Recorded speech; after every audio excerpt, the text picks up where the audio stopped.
네, 안녕하세요. 모토레프 신승영입니다. 예, 카더라는 모토레프 편집 방향과 다른 저의 개인적인 의견이 담긴 방송임을 먼저 알려드리면서 라이브, 클립 모두 함께 해주시는 분들 감사 인사 드릴게요.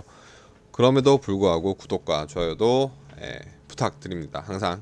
오늘도 김제랄드님, 마키마크님 함께 하고 계십니다. 오늘 주제는 이제 11월 수입차 판매 실적입니다.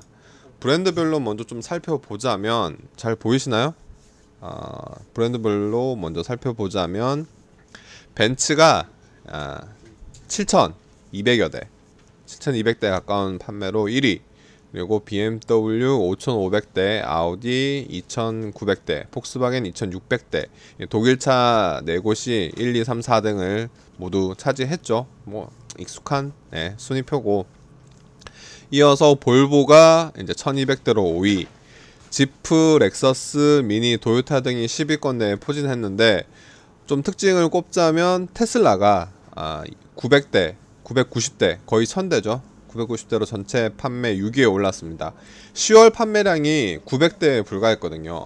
이것도 전에 말씀은 드렸지만 테슬라 같은 경우에는 입항이 되는 달에는 뭐 800대에서 1000대를 팔고, 배가 안 들어온 날, 그런 달은 한 100대 이하, 수십 대 정도 밖에 기록을 못하고 있어요.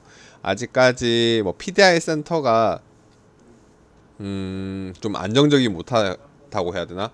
BMW나 벤츠, 폭스바겐, 아우디 같은 경우에는 이제 꽉 채운 상황에서 이제 출고가 계속 되다 보니까 이게 그 꾸준히 나가는 그런 측면이 있긴 한데, 물론 수입차들 대부분이 입항되는 달과 입항되지 않는 달 차이가 있긴 합니다. 그런데 테슬라는 극과 극을 달리는 것 같아요. 1000대를 찍느냐 아니면 100대 이하로 떨어지느냐, 둘 중 극과 극이라서 좀 그런 것 같고, 11월까지 누적 판매를 좀 보면 벤츠가 여기 67,000대예요. 12월 같은 경우에는 그 벤츠나 BMW 보면 출고 물량 조절하는 거는 많이들 아시죠? 12월에는 실적 때문에, 실적을 목표치보다 좀 많이 달성을 한 경우에는 급하지 않게 그냥 대부분 1월 출고로 물량을 넘기는 편입니다.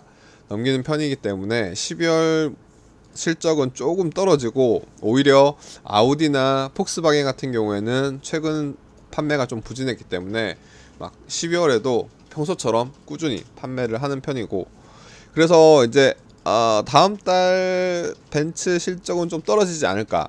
그럼에도 불구하고 지금 67,000대이기 때문에 12월에 3000대만 팔아도 연 7만대는 넘기겠죠. 연 7만대 실적 같은 경우에는 3년 연속 기록입니다. 아무래도 3년 연속 판매를 할 것 같고, 더군다나 내년 1월 1일자로 그 신임 대표이사 사장이 이제 선임이 되죠. 토마스 클라인 대표가 선임되는데, 토마스 클라인 사장 입장에서는 자기가 와서 2021년 1월 1일부터 실적을 좀 팍팍 치고 나가야 그 새롭게 온 분의 면이 서잖아요. 뭐 갑자기 12월까지 판매량을 끌어올려 놓고 1월부터 판매가 뚝 떨어지면 토마스 클라인 신임 사장 입장에서는 이제 좀 심기가 불편할 수 있기 때문에 실적 조절을 12월에 할 것 같고, 그럼에도 불구하고 굉장히 2등, 3등, 4등 전체 수입차 시장에서 굉장히 많은 격차를 보이고 있기 때문에 올해도 7만 대를 넘길 것 같다. 또 하나가 이제 아우디가 2만 대, 2만 2천 대까지 판매를 했어요. 2만 2천 대를 판매를 했는데, 이게 2015년도 이후에 5년 만이라고 해요. 2만 대를 넘긴 게. 2만 대를 넘겨서 2만 대 정도면 뭐 이 정도 굉장히 좀 올해는 이제 좀 잘했다. 나름 A6를 중심으로. A6 같은 경우에 사실 품질 결함 이슈가 조금 있긴 했었는데 이후에 리콜도 하고 뭐 이것저것 했죠. 그래서 좀 잘 풀어나간 것 같고, 테슬라가 10,000대를 넘겼고, 그 다음에 죄송합니다. 테슬라 10,000대 넘겼고, 볼보가 11,000대를 넘겼어요. 미니까지 10,000대. 이 세 가지 브랜드, 지난해 볼보랑 미니는 지난해 10,000대를 처음 달성했는데 올해 2년 연속 10,000대를 넘겼고, 연간 판매 10,000대를 넘겼고, 테슬라는 올해 처음으로 10,000대를 달성했습니다. 그리고 테슬라가 들어온 반면 상대적으로 지난해 만대를 달성했던 지프가 7,800대인데 12월 판매가 잘 되더라도 만대는 좀 힘들 것 같아요. 거의 뭐 9,000대도 어려울 것 같고 한 8,000대 중반 뭐 후반 정도 달성할 것 같습니다. 그래서 지프가 이제 8,700대 수준, 뭐 다음 달 포함해서 한 8,000대 중반까지 올라가지 않을까. 그리고 렉서스도 7,500대인데 일본차 불매운동에 직격탄을 맞았죠. 마키마크님이 벤츠 올해 판매량이 혹시 제네시스 다음이 될까요? 라고 물어보셨습니다. 제네시스 판매량이 잠시만요. 제네시스 판매량이 훨씬 더 많지 않나요? 제가 알기로는 훨씬 더 많은데 최근 기사를 한번 볼게요. 국산차 판매 실적을 봤을 때 제네시스가 96,000대 훨씬 더 많네. 훨씬 차이가 많이 납니다. 둘 차이는 좀 거의 아직 벤츠가 제네시스를 따라잡기에는 조금 역부족이지 않을까. 예, 벤츠 같은 경우에는 르노, 삼성, 한국 GM 쌍용차는 확실히 잡았는데 제네시스는 좀 어렵지 않을까. 특히나 이번 달에 GV70까지 나오면 제네시스는 내년에 10만 대도 그냥 쉽게 넘길 것 같아요. 올해도 뭐 10만 대 바라보고 있긴 하지만, 예, 그렇기 때문에 좀 둘의 격차는 좀 있을 것 같습니다. 자, 이제 차종별로 좀 보면 벤츠 E클래스가 1등입니다. 예, 신형 E클래스 출고가 시작되면서 10월보다 판매가 많이 뛰었습니다. 이 같은 달 새롭게 출시된 신형 5 시리즈도 판매가 많이 뛰었죠. 재고 모델 처리가 마지막이었던 10월 같은 경우에는 그 양쪽에 E클래스 5 시리즈 판매가 100대 미만까지 좁혀지긴 했는데 신차 출고 이후에 E클래스가 굉장히 또 빠르게 치고 나가고 있습니다. E클래스 단일 판매로 누적이 27,000대인데 올해 3만대는 약간 긴가민가해요. 뭐 아까도 말씀드렸듯이 ben츠가 12월에 그렇게 막 적극적으로 출고를 하지 않고 1월로 미루는 경향이 있기 때문에 이 클래스도 2300대 글쎄요, 간당간당 하지 않을까. 뭐 3만대 달성할 수도 있고 안 할 수도 있고, 어쨌든 내년에도 12월부터 내년에도 1위 자리, 12월은 모르겠지만 내년에도 1위 자리는 무난하게 달성하지 않을까 싶습니다. BMW 5 시리즈는 2만 대는 달성하겠는데 아마 이 클래스와 비교했을 때 연간 판매 실적으로 10,000대 가까이 차이가 나잖아요. 이러다 보면 따라잡기가 좀 힘들 것 같고 2위 이미지, 그 흔히 말하는 콩 이미지가 바뀌는 건 아닐지 모르겠습니다. 이어서 티구안과 A6가 각각 브랜드의 판매 실적을 이끌었고, 아까도 말씀드렸듯 테슬라 모델 3가 이제 전달 10월달 50여 대 수준에서 850대 수준으로 팍 뛰었습니다. 이 모델 3 1만 대 돌파는 굉장히 좀 의미가 있는 것 같아요. 전기차, 고가의 전기차인데 임에도 불구하고 수입차에서 10,000대를 팔았다. 뭐 품질 같은 단차와 같은 이슈는 여전히 있고 서비스에 대해서는 논란이 있지만 그럼에도 불구하고 많은 소비자들이 선택하고 있다. 이게 지금 내년 전기차 관련해서 예산은 확정이 났어요. 환경부 보조금 예산이 났는데 올해 같은 경우 8,000억이었으면 내년에는 1조 1,200억. 그러니까 물론 전기차에만 들어가는 것은 아니고 충전 인프라까지 포함한 예산인데 1조 1,200억이 많이 뛰었잖아요. 8,000억 대비 한 3,000억 이상 뛰었는데 그 상황에서 고가 전기차, 값비싼 전기차에 대해서 보조금이 제외될 수 있다라는 이야기가 나오고 있죠. 보조금 전체 예산은 확실히 늘었는데 테슬라를 비롯해서 최근에 출시된 뭐 포르쉐 타이칸은 뭐 스스로 보조금 안 받을 거다 뭐 말은 했지만 값비싼 수입 전기차들이 이제 보조금 대상에서 빠질 수 있다. 이게 판매에 어느 정도 영향을 미칠지, 사실 이거 사시는 분들은 보조금에 그렇게 좌우가 안 될 수도 있긴 하지만 영향이 아주 없진 않을 것 같아요.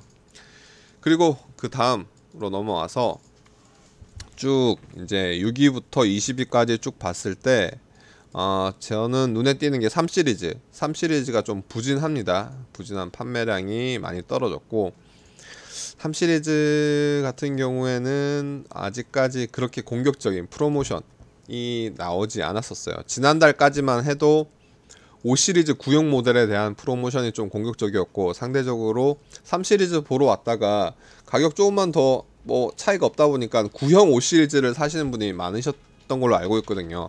근데 신형 5시리즈가 나왔기 때문에 연말 12월 뭐 혹은 내년 들어서 3시리즈의 프로모션이 좀 전개되지 않을까라는 예측이 좀 있습니다. 그리고 또 하나 특징이 제타 500대 이상 판매됐는데 제타 같은 경우에는 가격 경쟁력을 많이 앞세웠죠. 근데 물량 자체가 그렇게 많지는 않다고 해요. 많지는 않다고 하니까 폭스바겐 내에서도 이제 좀 11월, 12월 이제 많이 팔고 내년 가서는 물량 자체를 많이 들어오지 않을까, 뭐 많이 안 들어온다는 말이 있습니다. 티관을 뭐 어쨌든 뒤를 받쳐주면서 브랜드 상승세를 주도하고 있죠. 예, 그렇습니다.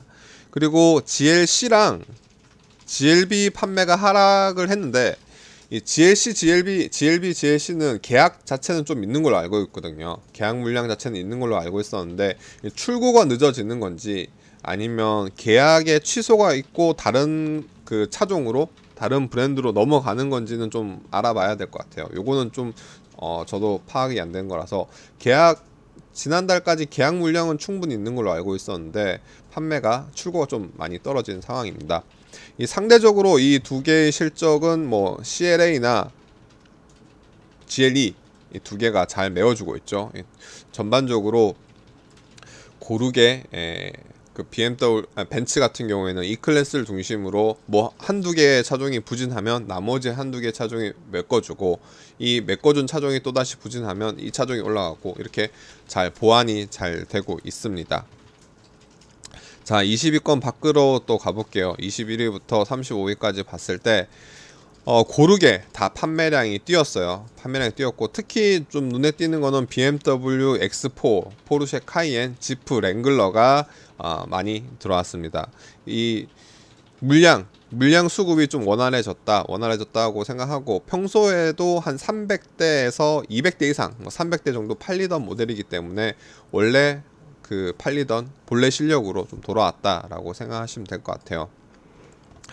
그리고 그 아래 이제 하위권 36위부터 50위권을 좀 보면 눈에 띄는 게 볼보 XC40이 확 떨어졌네요. 볼보 XC40이 이제 1000대가 팔리던 볼보 XC40이 150대 정도인데 물량이 1000대에서 150대까지 많이 순위가 떨어졌음에도 불구하고 볼보 자체는 5위에 유지를 했습니다. 5위권에 유지를 해서 1200대가 팔았는데 XC40 물량이 없이 많이 떨어졌음에도 불구하고 뭐 S60 그리고 XC60 뭐 6개월 이상 XC60이 밀려있다고 하지만 그 XC60 물량이 또 좀 여기 풀려있고 S60 같은 경우에도 B5 마일드 하이브리드를 장착한 새로운 라인업이 이제 모델이 나오면서 XC40의 공백을 좀 잘 메꿔준 것 같아요.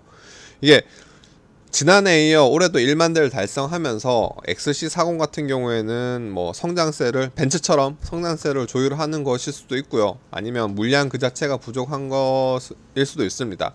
아무래도 기다림이 좀 필요한 것 같고 XC40이 여성 고객들이 굉장히 많이 늘었다고 하더라고요. 여성 고객들이 많이 늘었다고 하는데 그 여자분들한테도 굉장히 좀 이전에 볼보 이미지는 안전이나 약간 뭐 디자인이 굉장히 좀 바뀌고 XC90을 필두로 바뀌긴 했지만 그렇게까지 젊은 여성분들한테 어필하는 차 브랜드는 아니었거든요. 근데 XC40이 굉장히 좀 20, 30대 여성분들에게 어필을 한다고 합니다. 그리고 그 아래 이제 지프 글래디에이터가 이제 출고가 시작됐죠. 본격적으로 사전 계약 물량, 올해 계약된 물량은 굉장히 빨리 완판됐기 때문에 내년에 물량만 좀 충분히 확보가 된다면 조금 더 한 30위권 안쪽에서도 볼 수 있을 전망입니다. 마키마크님이 이클 신형 5시리즈 페리 둘 다 실물이 예쁘더라 라고 말씀하시더라고요. 네, 둘 다 저는 저 개인적으로 둘 중에 하나를 고르자고 하면 5시리즈가 조금 더 잘 바뀐 것 같아요. 5시리즈가 저는 사실 그러니까 올 초에 E클래스 신형이 모토쇼 제네바 모토쇼에서 이제 모토쇼가 취소되고 온라인 행사로 바뀌었잖아요. 그때 E클을 보고 나서 좀 실망했었는데 실물로 보니까 좀 괜찮았고 5시리즈도 사실 걱정했던 거는 7시리즈나 최근에 그 뭐야 키드니 그릴이 정말 비대해졌잖아요. 그래서 5시리즈 페리도 그 이미지가 공개되기 전에는 야, 이 키드니 그릴 엄청 커지는 거 아니냐, 콧구멍이 엄청 넓어지는 거 아니냐 했는데 페이스리프트 이미지가 공개되고 실제로 봤을 때도 훨씬 더 잘 다듬어진 것 같아요. 그렇기 때문에 둘 다 페이스리프트는 잘 한 것 같고, 굳이 둘 중에 하나를 고르자면 저는 5시리즈가 조금 더 잘 된 것 같습니다. 저희 개인적인 의견입니다. 박주님, 뜬금없는 이야기이긴 한데 BMW가 포뮬러 E 그만둔다는 오피셜이 나왔다고 말씀을 주셨어요. 박주희님 연락 주셨는데 포뮬러 E 그만두면 뭐 하지? BMW 제가 알기로 DTM도 빠지는 걸로 알고 있거든요. DTM도 빠진다고 했던 것 같은데 DTM 빠지고 포뮬러 E 그만두고 뭐 하는 거지? 뭐 남아있는 레이스가 뭔지 좀 확인해 볼게요. 확인해보고 어떻게 왜 빠지는지도 한번 취재해 보도록 하겠습니다. 주성호님, 제타가 풀렸다고 말씀하셨는데 제타 물량 자체가 그렇게 많지는 않아서 어떻게 내년에도 많이 팔지는 잘 모르겠습니다. 네, 오늘은 여기까지. 네, 시즌 7까지만 한다고요?